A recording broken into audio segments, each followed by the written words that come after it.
L'esprit de la rébellion.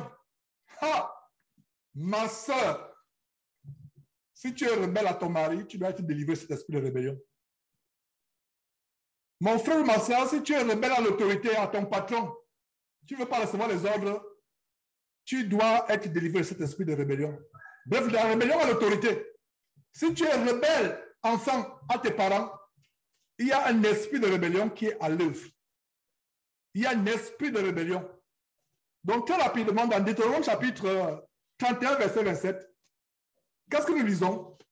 Notez tout simplement pour qu'on gagne du temps. Deutéronome chapitre 31, verset 27. Deutéronome 31, 27. L'Éternel dit ceci, car je connais ton esprit de rébellion et la raideur de ton cou.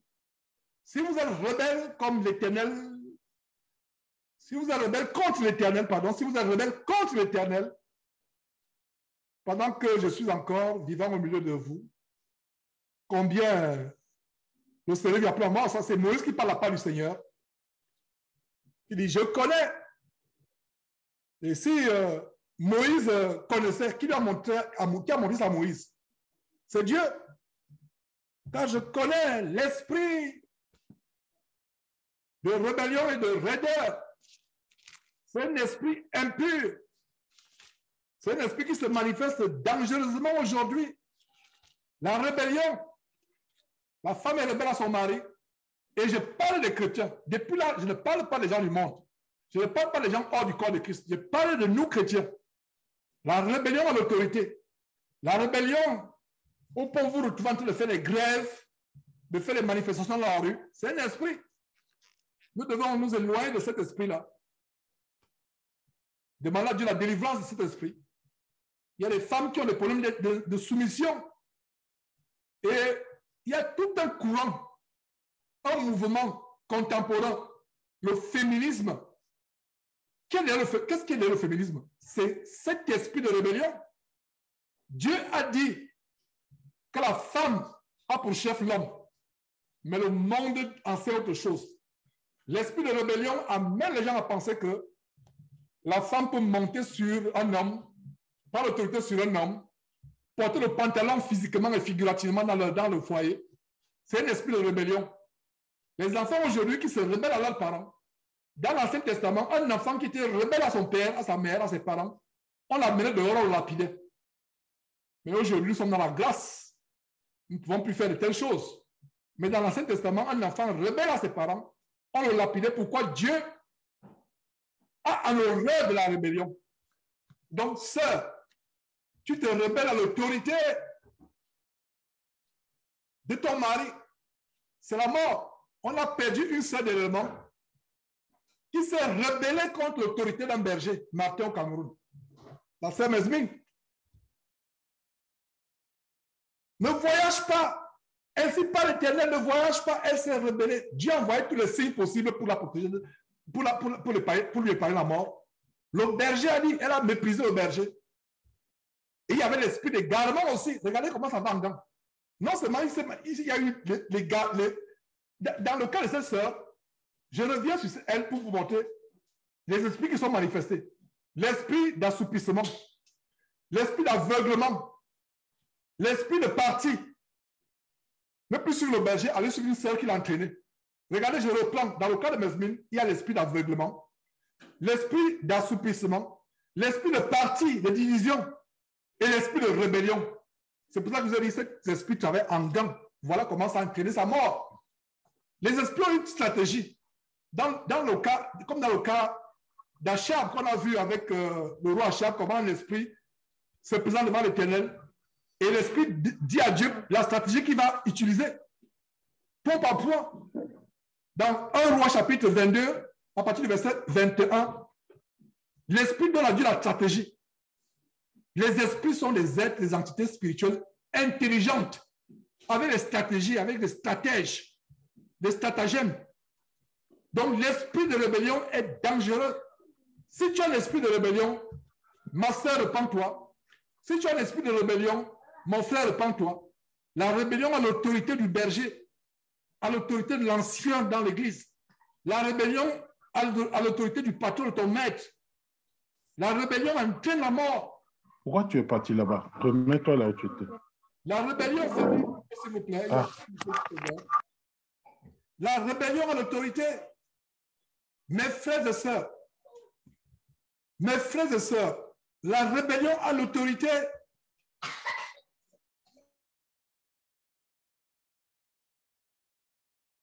La rébellion à l'autorité. La rébellion.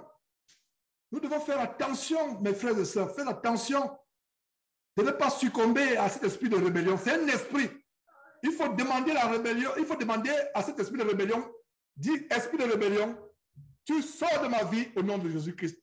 Je vais obéir à mon mari. Donc, si toi, ma soeur, comme on a vu avec le cas de l'esprit de peur, si tu sais que tu es rebelle à ton mari et ton mari t'a toujours fait les reproches, et c'est dit, je vous assure que, à un moment, les femmes ont des bouffées de chaleur quand on commence à exposer cet esprit. C'est un esprit terrible. Et à un moment, ça produit la haine contre celui qui est enceint. Ça produit la haine. Vous avez l'impression que vous détestez celui qui est enceint. Ce n'est pas un esprit à l'odeur. Je ne veux pas insister en profondeur, mais c'est un esprit terrible. Ça produit la haine, ça produit... Donc, vous êtes rempli de la fournaise, la haine. Et quand vous avez de telles manifestations, quels sont seulement l'esprit de... Non seulement l'esprit de rébellion, peu importe l'esprit, si au moment où j'enseigne, vous sentez une haine monter dans votre cœur contre moi, vous sentez que vraiment vous êtes... Ça chauffe dans votre tête. Voilà une bonne indication qu'un des esprits qu'on expose en œuvre. Et si vous ressentez cela, chassez-le au nom de Jésus-Christ. Surtout la rébellion. Une femme qui est rebelle à son mari, qui veut faire à sa tête, c'est l'esprit de rébellion qui est derrière. Et malheureusement, cet esprit est dans les églises, dans les assemblées, dans la vie des chrétiens, dans les couples chrétiens. La rébellion aux parents, la rébellion à l'autorité. Nous devons nous débarrasser de cet esprit de rébellion au nom de Jésus-Christ. Dieu a en horreur la rébellion. On a vu l'exemple des serpents brûlants. Beaucoup ont été tellement choqués dans la démonstration, vraiment tellement imagée que j'ai faite, la description imagée des serpents brûlants. C'est à cause de quoi? La rébellion. Regardez quand ils ont fait le veau d'or. C'était quoi? La rébellion. Et comment Dieu les a punis par la main des Lévites qui ont tué plusieurs, des centaines par l'épée. Dieu a en horreur la rébellion. La rébellion, c'est un esprit. Et si vous avez des problèmes avec l'insoumission à l'autorité du mari, à l'autorité des parents, à l'autorité du gouvernement, à l'autorité du berger dans l'église, c'est des démons qui sont à l'œuvre qui peuvent vous amener à la mort et qui vont vous amener à la mort comme la sœur Mesmine. Voilà un bel exemple, illustration de comment les esprits de rébellion sont dangereux. Et tout ce qu'on a fait de voir là, par quel verset Dieu nous a fait commencer? Pourtant, je n'avais pas ce verset en tête. Jean chapitre 10, verset 10. A, le voleur, ça dit que Satan ne vient que pour faire quoi? Dérober, égorger et détruire. Donc, tous ces esprits ont pour but de vous tuer physiquement et pire encore, de vous faire amener en enfer.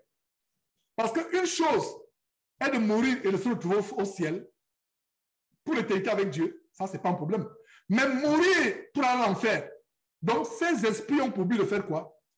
De vous faire mourir étant hors communion avec Dieu, étant en désaccord avec Dieu, étant hors de la volonté de Dieu, pour que vous alliez en enfer. Voilà l'esprit de rébellion. Et voyons un dernier verset sur l'esprit de rébellion. Éphésiens chapitre 2, verset 2. Qu'est-ce que nous voyons? Il y a un esprit qui agit dans les fils et les filles de la rébellion. C'est un esprit. Donc, moi, votre frère, je n'invente pas ces choses. Je vous donne la parole de Dieu. Éphésiens chapitre 2, verset 2. Selon le trait de ce monde, les gens qui marchaient autrefois, les chrétiens qui, dans les temps passés, marchaient selon le trait de ce monde. Nous sommes à Éphésiens chapitre 2, verset 2. C'est facile, Éphésiens 2, 2, chapitre 2, verset 2. Qui, autrefois, marchaient selon le trait de ce monde, selon le prince de la puissance de l'air. Le prince de la puissance de l'air, c'est qui? Voilà un des noms de Satan, le prince de la puissance de l'air. Et de quoi? De l'esprit qui agit dans les fils de la rébellion. Voilà la révélation. Il y a un esprit qui agit dans une sœur en Christ qui est rebelle à son mari. Il y a un esprit qui agit dans les enfants qui sont rebelles aux parents. Il y a un esprit qui agit dans un employé, un travailleur qui est rebelle à son patron. Il y a un esprit qui agit dans toutes sortes de rébellions, y compris la rébellion à l'autorité. Il y a un esprit qui agit. Même au temps d'Abimelech, comme on a vu, Dieu a envoyé un mauvais esprit pour que le peuple à Shichem se rebelle contre Abimelech. C'est un esprit de rébellion.